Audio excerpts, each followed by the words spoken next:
Jangan lupa subscribe channel YouTube TVRI Bengkulu, like, komen, dan nyalakan notifikasinya.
Everybody's changing, I don't know why.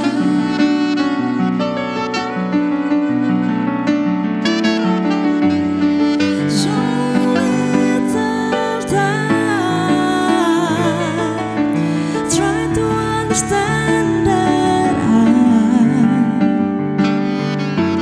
trying to make a move just to stay in the game. Stay awake and remember my name, but everybody changing and I don't feel the same.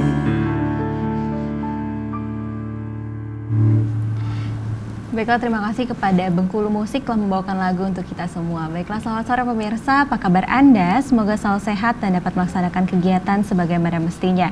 Hari ini kembali bertemu dengan saya, Syuafida Nabila di Berendo, TVRI Bengkulu.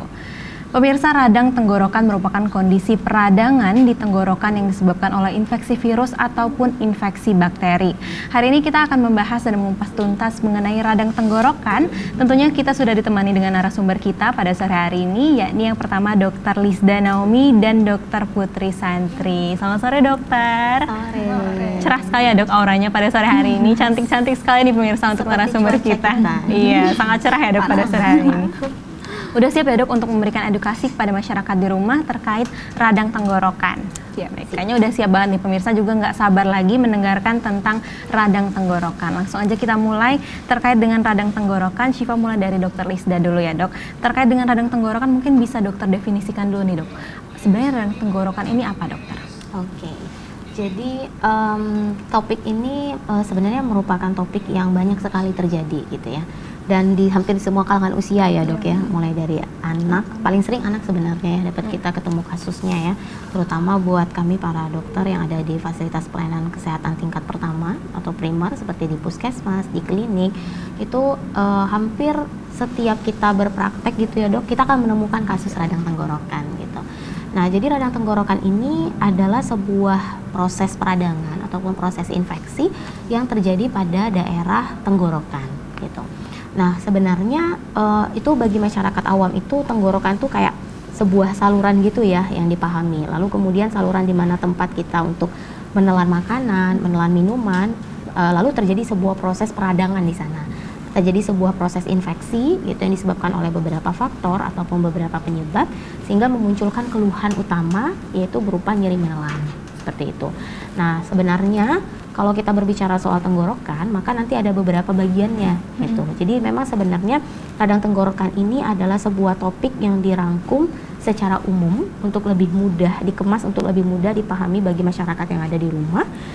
Namun kalau secara medis itu nanti ada lagi pembagiannya. Apakah yang meradang itu pada bagian apa sih namanya kayak dindingnya ataukah amandelnya yang meradang atau dua-duanya dinding dengan amandelnya seperti itu, atau Mungkin peradangan itu masih ada di sekitar tenggorokan, tapi dia letaknya di pita suara misalnya.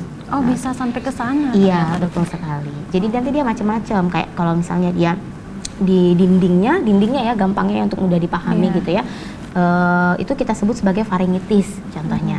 Lalu kemudian di dinding itu nanti akan ada 2 buah ya, yang dikenal sama masyarakat di rumah tuh amandel gitu. Nah, kalau dalam bahasa kedokterannya itu tonsil ya dok ya kita sebutnya.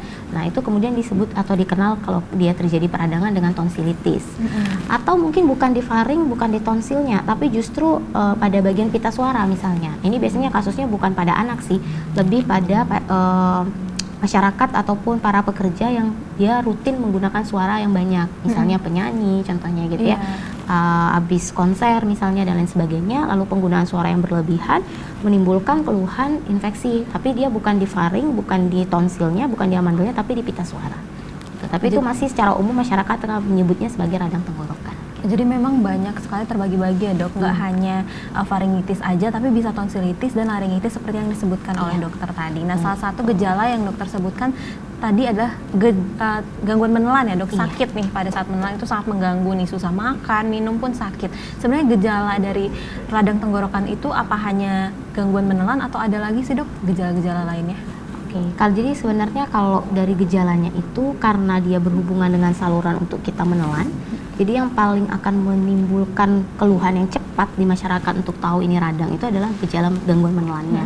Namun sebenarnya bisa ada gejala ikutan yang lain gitu. Misalnya gejala radang yang lain tuh seperti demam, kemudian seperti kalau khusus di pita suara ada suara serak, ya jadi suaranya tuh kerasa memang parau gitu atau serak. Kemudian juga bisa ada rasa gatal di tenggorokan selain dari nyeri menelan gitu. Mungkin itu beberapa keluhan lain. Berarti banyak ya dok, nggak hanya nyeri menelan, tapi biasanya yang masyarakat awam itu kenali paling pertama biasanya itu adalah gangguan menelan. Nah, biasanya penyebabnya apa aja sih dok untuk radang tenggorokan ini? Biasanya kalau orang tua bilang terlalu banyak main panas atau mitos-mitosnya terlalu banyak makan es, itu sebenarnya benar nggak dok? Oke, mungkin boleh. Kalau kita ngomongin tentang gejala penyebab dari radang tenggorokan tadi sudah disebutkan sama dokter Lisda, ada faringitis, ada laringitis, ada tonsilitis. Nah, kalau untuk penyebabnya sendiri tadi sudah disebutkan di awal, itu biasanya bakteri atau virus. Nah, untuk bakteri dan virusnya ini banyak sekali jenisnya. Jadi untuk virus sama bakteri itu sekitar 300-an jenis itu bisa menyebabkan radang tenggorokan tadi.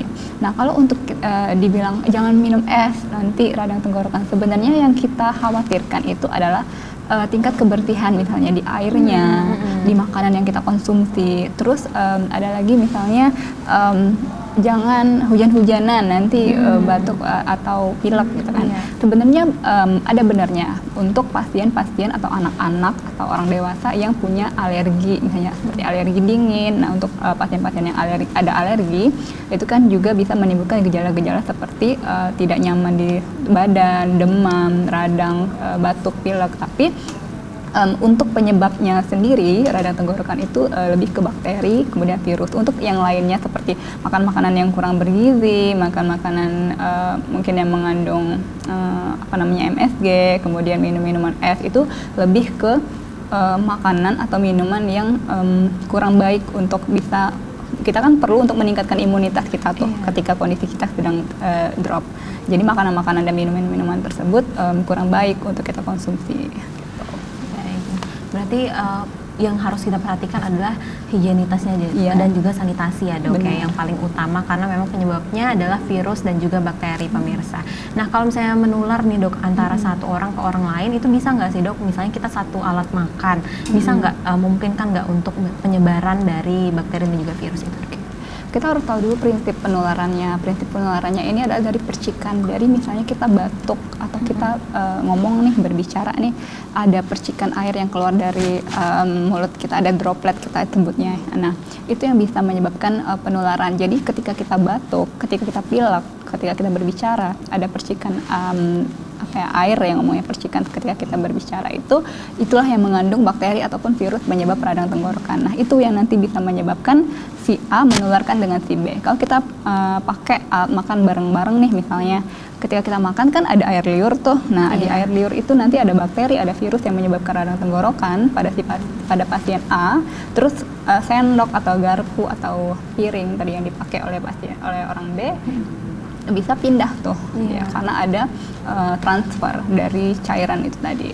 Iya, berarti prinsipnya itu berarti hampir sama ya dok, kayak waktu kita COVID kemarin nggak boleh, lebih baik pakai masker dan nggak boleh salah satu alat makan dengan orang lain karena dari air liurnya itu ya dok ditakutkan mengandung virus dan juga bakteri.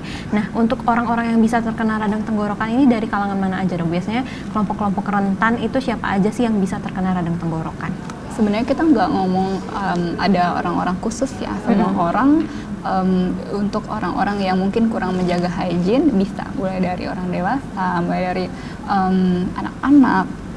Tapi kalau memang kita lihat kasusnya di lapangan, itu yang paling banyak itu pada anak-anak, karena kan pada anak-anak ini mereka imunitasnya belum sempurna, terus juga mungkin jajannya masih sembarangan. Kita tadi ngomongin tentang hygiene ya, bukan karena kita melarang mereka jajan di pinggir jalan karena mungkin apa-apa, tapi lebih ke hygiene-nya. Higienitasnya. Jadi kalau untuk kalangannya bisa terkena radang tenggorokan, semuanya bisa. Semuanya dari anak-anak bisa. sampai orang tua.